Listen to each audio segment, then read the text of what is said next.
Toda kuti undinzwe muzukuru waAnko Saint. Ichokwadi kuti mwedzi waOctober wakupera, November, December, January, early January, tinenge takutopinda festive season.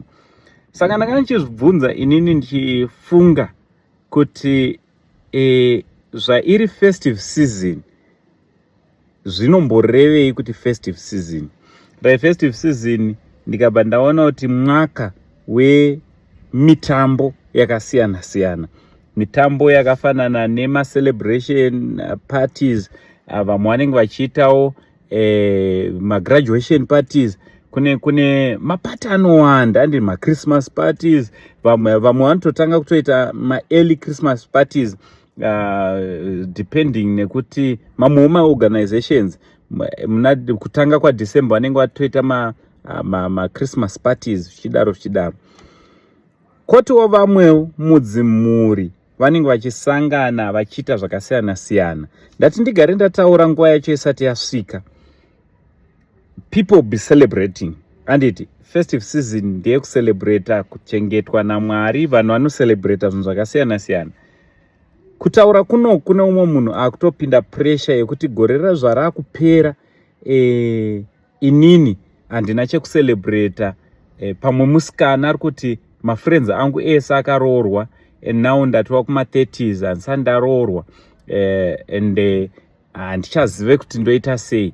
Kana ari mafeso umwe wanenge achinzwa aiwa hausati watenga mota nanhasi, aditi umwe ari kutonzi hausati watenga motikari nanhasi, ende uri kutoziva kuti gore rino iri nepakamamiriro akaita zvinhu nepauri, gore rinotopera pamwe usati watenga mota. Maybe maunganidzwa unoitawo mari uri kutoziva kuti haukwanisi kuunganidza pamwedzi muiri yasara kuti gore ripere. Rikandikuudzika, chinhu chinonzi season chinosiyana.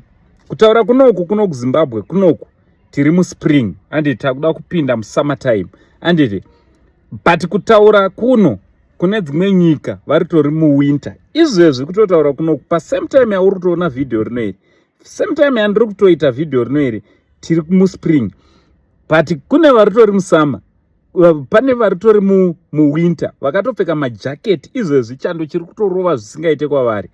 Ndokusiyana kwakaita mwaka nenzvimbo, ndokusiyana zvakare kwakaita mwaka muupenyu hweumwe neumwe.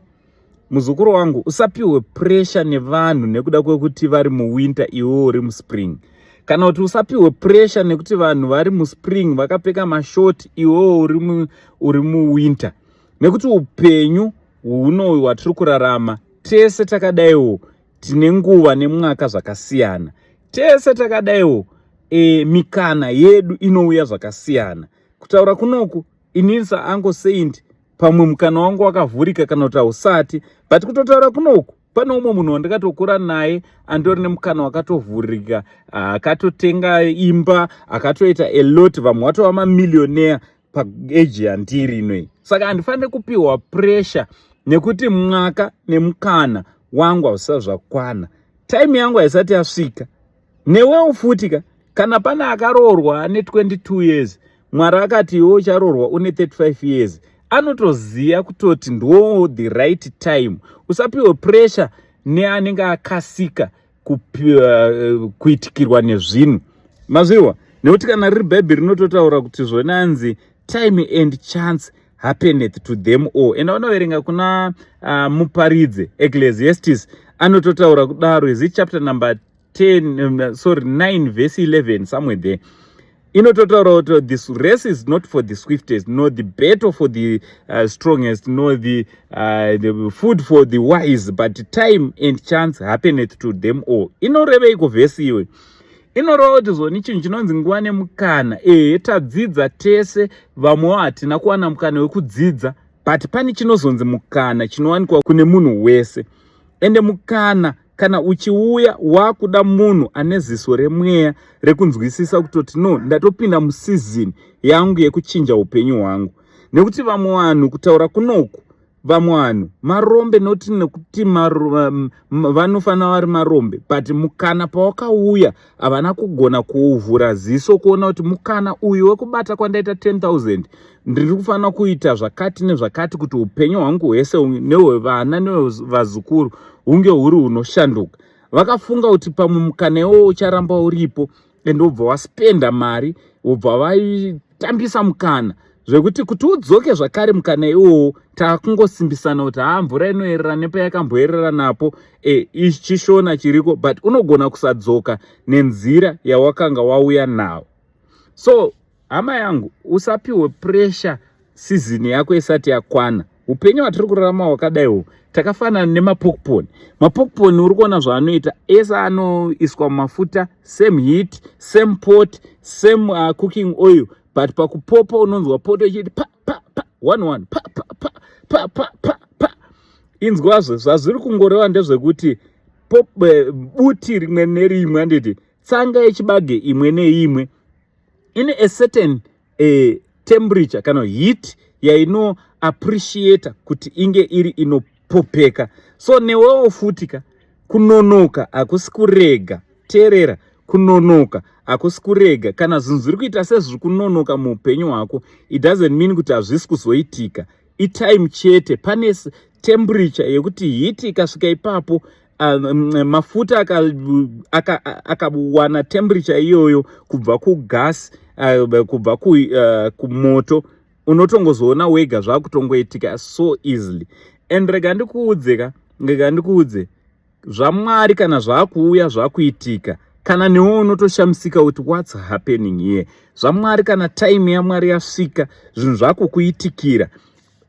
Mukomana akutokunyenga nekukuudza in 3 months kuti ada kuroora, akutoronga muchato, unogona kutombomudza kuti chimbomira, nekuti unenge wakutotya, because zvinoita neimwe speed yekuti newegaka unovhunduka kuti what's happening. Hanzi zvikasashamisa haasi Mwari. So ndinoda kungokurudzira umwe munhu nekuudza umwe munhu kuti ichokwadi gore rapera, but kutanga January to December isiriyo, doesn't mean kuti ndo season yako. Season yako iwe pamwe gore rako iwe rinogona richitotanga musi wa 1 October, kana kuti rinogona gore raMwari mulife yako rinogona rakatenderwa kunzi ritange musi wa 15 August 2025, ndo panotanga kuitika zvinhu. So usapiwe pressure, mira uine kutenda mauri kuti one day is one day. But at the same time, kune vari kuitikirwawo nezvinhu, kune vari kuendawo vari kuvaka dzimba, kune vari kutenderwa kutenga motikari muna December. Someone will be driving a brand new car muna December. Celebrate with them. Celebrate with them, because and uchicelebrate navo mmoyo mako uchiziva kuti one day they shall come and celebrate with you as well. Whatever zviri kuitika mulife mako, usaneta shamwari, usafunga uzviuraya. Izvo zvinogona uri muchando, but mufaro unouya, ende unouya mangwana. Nhasi unogona uri usiku hweupenyu hwako. But my dear friend, my mother, my sister, my brother, my father, anditi mufaro unouya mangwanani, usiku nhasi, but mangwanani unenge uine mufaro wakapetwa. Sechanzwa chamai ndazvoona kuti rega ndigare ndataura mashoko avo, because ndine vazukuru vangu vari kupiwa pressure nezvinhu zvisina basa rese. God's time is the best.